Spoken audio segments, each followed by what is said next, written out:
ಅತ್ತಿ ಮನೆಗೆ ಹೋಗಿದ್ ನಾವು ಒಟ್ಟ ಏನ್ರಿ ಅತ್ತಿ ಮನೆಗೆ ಹೋಗಿದ್ದಿಲ್ಲ ತಲಕಣ ಆದ ಬಳಕ ಮದ್ವಿ ಮಾಡ್ಕೊಂಡು ಬಳಕಂದ ಅತ್ತಿ ಮನೆಗೆ ಹೋಗಿದ್ದಿಲ್ಲ.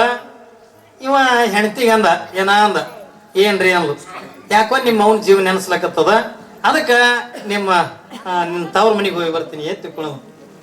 ಯಾವಾಗಿದ್ರೆ ನಿಮ್ ತವ್ರ ಮನೆಗೆ ಹೋಗಿ ಬರ್ತೀನಿ ಅಂತಂದ. ಮತ್ತೆ ಹೆಣ್ಮಕ್ಳಿಗೆ ತವ್ರ ಮನೆ ಅಂದ್ರೆ ಭಾರಿ ಖುಷಿ ಅಲ್ರಿ, ಭಾರಿ ಪ್ರೀತಿ ಇಲ್ಲ ನಿಮ್ ಕಡೆ. ತವ್ರ ಮನೆ ಅಂದ್ರ ಕೌಡ್ತಿ ಕೌಡ್ತಿರ್ತೀರಿ ಹೇಳೋದ್ರಾಗ ತವ್ರ ಮನೆ ಅಂದ್ರೆ ಇಷ್ಟ ಇಲ್ಲ ನಿಮ್ಗೆಲ್ಲ. ತವ್ರ ಮನೆ ತಗೊಂಡ್ರೆ ಯಾರಿಗೂನು ಇದು ಇಲ್ಲ. ತವ್ರ ಮನೆ ಏನ್ ಹಾಕಿರ್ಲಕ್ಕ, ಚಪ್ಪರ ಮನೆನೇ ಇರ್ಲಕ್ಕ ತವ್ರ ಮನೆ ಹತ್ತೋದ್ರೆ ಹೆಣ್ಮಕ್ಳಿಗೆ ಅಂದ್ರೆ ಬಹಳ ದೊಡ್ಡ ಖುಷಿ ಪಡ್ತಿರ್ಲಿ ನೀವೆಲ್ಲ. ತವ್ರ ಮನೆ ಖಾರ ರೊಟ್ಟಿನೇ ಇರ್ಲಕ್ಕ. ನಿಮ್ಗೆ ಹಿಂದೊಮ್ಮೆ ಯೂಟ್ಯೂಬ್ನಾಗ ನೀವು ಕೇಳಿರ್ಬೇಕು ಏನ್ರಿ, ಹೆಣ್ಮಕ್ಳಿಗೆ ತವ್ರ ಮನೆ ಎಷ್ಟು ಪ್ರೀತಿ ಎತ್ಕೊಂಡು ಕೇಳಿದ್ರೆ ಇಲ್ಲೇ ಗಂಡನ ಕೀಸದನ್ನೇ ರೊಕ್ಕ ಕಳುವು ಮಾಡಿ ಅವೇ ರೊಕ್ಕ ಒಯ್ದು ಅವ್ರ ಮನೆ ತವ್ರ ಮನೆಗೆ ಹೋಗಿ ನಮ್ಮ ಮಗು ಬ್ಯಾಡಲಕ್ಕಾಗಿ ನಂಗೆ ಸೀರೆ ತಂದಾಡ್ರಿ ಅಂತ ಕೂಡ ತೋರಿಸಿ ಹೌದೇನು ವರ್ಣನೆ ಮಾಡ್ತಿರಿಲ್ಲ. ಇಲ್ಲಿದೆ ಗಂಡನ ಕಿಸೆನ ಕಳ ಮಾಡೋದು ನೋಡ್ಬೇಕು ನೀವು. ಅವ ಅಂಗಿ ಕಳೆದ ಜಳಕಕ್ಕೆ ಹೋದ್ನಲ್ಲ ಮುಗೀತ್ ನೋಡಿ, 2 ಬಟ್ಟೆ ಕಿಸೆದಾಗ ಹಿಂಗೆ ಹಾಕಿ ಹಿಂಗೆ ರೊಕ್ಕ ತೆಗದ್ರತ್ತಂದ್ರ ಅದನ್ನ ಒಯ್ದು ಸೀರೆ ಮಡಿಚಿಟ್ರತ್ತ ಮುಗೀತು. ಹಿಂಗೆ ಗೋಳೆ ಮಾಡಿ ಒಯ್ದು ಅವ್ರು ಅವ್ನ ಕೈಯಾಗ ಕೊಟ್ಟು ಏನ್ರಿ ನಮ್ಮ ಮಗು ಬ್ಯಾಡಲಕ್ಕ ಬಂಗಾರ ಮಾಡಿಸಿಡ್ರ. ಸುಮ್ಮನೆ ಹೇಳ್ಕೊತ ಬರ್ತಿರಲ್ಲ, ತವ್ರ ಮನೆ ಎತ್ಕೊಂಡ್ರೆ ಎಲ್ಲರಿಗೂ ಕೂಡ ನಾಟ ಪ್ರೀತಿ ಇರೋದನೆ.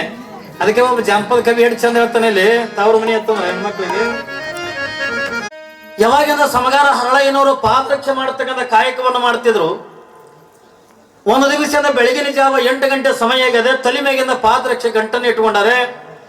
ಇನ್ನೇನು ಸಂತಿ ಒಳಗಿಂದ ಇಟ್ಟು ಮಾರಿ ಆ ಬಂದಿರ್ತಕ್ಕಂಥ ದುಡ್ಡಿನ ಒಳಗ ನಿತ್ಯ ಜಂಗಮ ದಾಸೋಗ ಮಾಡಬೇಕು ಅನ್ನುವಂಥ ಕಾಯಕ ಹರಳಯ್ಯನವರ ಕಾಯಕ. ತನ್ನ ಕಾಯಕದ ನಿಮಿತ್ತವಾಗಿ ಕಲ್ಯಾಣ ಪಟ್ಟಣದ ಒಳಗಿಂದ ಹರಳಯ್ಯನವರು ಬರ್ತಿದ್ರು. ಹಿಂಗ ಬರುವಂತ ಪ್ರಸಂಗದ ಒಳಗ ಎದುರಿಗಿಂದ ಯಾರು ಬರ್ತಾರ ಹತ್ಕೊಂಡ ಕೇಳಿದ್ರೆ ಅಪ್ಪ ಬಸವಣ್ಣನವರಿಂದ ಎದುರಿಗೆ ಬರ್ತಿದ್ರು. ದೊಡ್ಡದಾಗಿರ್ತಕ್ಕಂಥ ಬಿಳಿ ಕುದುರೆ, ಆ ಕುದುರೆ ಮೇಲಿಂದ ಬಸವಣ್ಣವರಿಂದ ಕುತ್ಕೊಂಡು ಬರ್ತಿದ್ರು. ಹಿಂಗ ಬರ್ತಕ್ಕಂಥ ದೃಶ್ಯವನ್ನ ಯಾರು ನೋಡಿದ್ರು ಹತ್ಕೊಂಡ ಕೇಳಿದ್ರೆ ಸಮಗಾರ ಹರಳಯ್ಯನವರಿಂದ ನೋಡಿದ್ರು. ಹರಳಯ್ಯನವರಿಗೆ ಅದ ಇಟ್ಟು ಆನಂದ ಆಯ್ತಲ್ಲ, ಇಟ್ಟು ಖುಷಿ ಆಯ್ತಲ್ಲ. ಏನಿದು ಆಶ್ಚರ್ಯ, ಇವತ್ತು ಬೆಳಗಿನ ಜಾವದೊಳಗೆ ಅಪ್ಪ ಬಸವಣ್ಣನ ದರ್ಶನ ನನಗೆ ಆಯ್ತಲ್ಲ, ಬಸವಣ್ಣನವರಿಂದ ಎದುರಿಗೆ ಬರ್ಲಕತ್ತಾರಲ್ಲ ತಂದು ಖುಷಿ ಪಟ್ಟು ಸಮಗಾರ ಹರಳಯ್ಯನವರು ತನ್ನ ತಲೆ ಮೇಲೆ ಇರ್ತಕ್ಕಂಥ ಪಾದರಕ್ಷೆ ಗಂಟನ್ನು ಕೆಳಗಿಟ್ಟು ಹಿಂಗ ವೇಗವಾಗಿ ಅದು ಹೋಗ್ತಕ್ಕಂಥ ಬಸವಣ್ಣವರಿಗೆ ಶರಣಾರ್ಥಿ ಬಸವ ಹತ್ತುಕೊಂಡದ ಕೈ ಮುಗಿದ್ರದ್ದು. ಯಾರು? ಸಮಗಾರ ಹರಳಯ್ಯನವರು. ವೇಗವಾಗಿ ಅಂದ ಕೆಲಸದ ನಿಮಿತ್ತವಾಗಿ ಅಂದ ಹೋಗ್ಬೇಕಾಗಿರ್ತಕ್ಕಂಥ ಹರಳಯ್ಯನವರಿಗೆ ಯಾವಾಗ ಬಸವಣ್ಣನವರು ಎದುರಿಗೆ ಬರೋದನ್ನ ನೋಡಿ ತಲೆ ಮೇಗಿರ್ತಕ್ಕಂಥ ಪಾದರಕ್ಷೆ ಗಂಟನ್ನ ಕೆಳಗಿಟ್ಟು ಶರಣಾರ್ಥಿ ಬಸವ ಹತ್ತುಕೊಂಡಂದಾಗ ಹಿಂಗ ವೇಗವಾಗಿ ಹೋಗ್ತಕ್ಕಂಥ ಬಸವಣ್ಣ ತಟ್ಟಣಗಂದ ಕುದುರೆ ನಿಲ್ಲಿಸಿ ಹಿಂಗ ತಲೆ ತೆಳಕ ಮಾಡಿ ಕೈ ಜೋಡಿಸಿ ಶರಣಿಗೆ ಶರಣು ಶಿವಶರಣು ಹರಳಯ್ಯ ಅಂದ. ನೋಡ್ರಿ, ಹರಳಯ್ಯನವ್ರು ಏನಂತಾರ, ಒಂದು ಸಾರಿ ಶರಣಾರ್ಥಿ ಬಸವ ಅಂದ್ರು.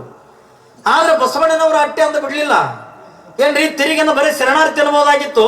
ಆದ್ರೆ ಬಸವಣ್ಣವರು ಅಷ್ಟೇ ಅಲ್ಲಿಲ್ಲ, ಶರಣಿಗೆ ಶರಣು ಶಿವಶರಣು ಹರಳಯ್ಯ ಹತ್ತುಕೊಂಡ ಬಸವಣ್ಣವರು ಹರಳಯ್ಯನವರಿಗೆ ಅಂತ ಕೈ ಮುಗಿದ್ರು. ಯಾವಾಗ ಹರಳಯ್ಯನವರಿಗೆ ಅಂತ ಕೈ ಮುಗಿದ್ರಲ್ಲ, ಕಣ್ಣೀರು ಬರ್ಲಿಕ್ಕತ್ತು, ಹರಳಯ್ಯನವರಿಗೆ ದುಃಖ ಮಾಡಕತ್ರು. ಯಾಕೆ ಕಣ್ಣೀರಾಗ್ಲಿಕ್ಕತ್ರು ಅಂತ ಕೇಳಿದ್ರೆ ನಾನು ಕೇವಲ ಒಂದೇ ಒಂದು ಸಾರಿ ಶರಣಾರ್ಥಿ ಬಸವ ಅಂದಿದ್ದಕ್ಕೆ. ಇವತ್ತು ಬಸವಣ್ಣನವರು ನನಗಿಂತಲೂ ಒಂದು ಶರಣಾರ್ಥಿ ಹೆಚ್ಚಿಗೆ ಅಂದ್ರಲ್ಲ, ಈ ಶರಣಾರ್ಥಿಯನ್ನು ನಾನು ಏನ್ ಮಾಡಿ ಮುಟ್ಟಿಸಲಿ ಎತ್ತಿಕೊಂಡು ಹರಳಯ್ಯನವರೊಂದು ದುಃಖ ಮಾಡಕತ್ತಾರೆ, ಕಣ್ಣೀರ್ ಹಾಕ್ಲಿಕ್ಕತ್ತ. ನೋಡ್ರಿ, ಯಾರೇ ನಮಗೆ ನಮಸ್ಕಾರ ಎತ್ತಿಕೊಂಡ ನಾವು ದುಃಖ ಪಡ್ತೀವೇನ್ರಿ? ಯಾರು ನಾವು ಕಣ್ಣೀರ್ ಹಾಕೋರಿವೇನು? ಅಪ್ಪಿ ತಪ್ಪಿ ದಾರಿ ಹಿಡ್ಕೊಂಡ ಯಾರೋ ಊರು ಸಾವುಕಾರ ಗೌಡ ಏನ್ರಿ ಹೊಂಟಿರ್ತಾರ ತಿಳ್ಕೊ, ನಮಸ್ಕಾರ ಈ ಗೌಡ್ರ ಹತ್ತಿಕೊಂಡ ಬಡವರು ಯಾರೇ ನಮಸ್ಕಾರ ಗೌಡ್ರ ಹತ್ತಂದ್ರ ತಿರುಗಿ ನಮಸ್ಕಾರ ಮಾಡಂಗಿಲ್ಲ ಏನ್ರಿ. ಏನ್ ಮಾಡ್ತಾರ, ಏನ್ ಹೇಳೋದಪ್ಪ ಮಗನ ಅಂತ ಕೇಳ್ತಾರ ಅವನಿಗೆ. ಎದುರಿಗೆ ಅವ ನಮಸ್ಕಾರ ಈ ಗೌಡ್ರ ಹತ್ತಿಕೊಂಡಂದ್ರ ತಿರುಗಿ ನಮಸ್ಕಾರ ಮಾಡಂಗಿಲ್ಲ. ಹಂಗಂದ್ರೆ ನಾವು ಏನ್ ಮಾಡ್ತಾನ ಏನ್ರಿ,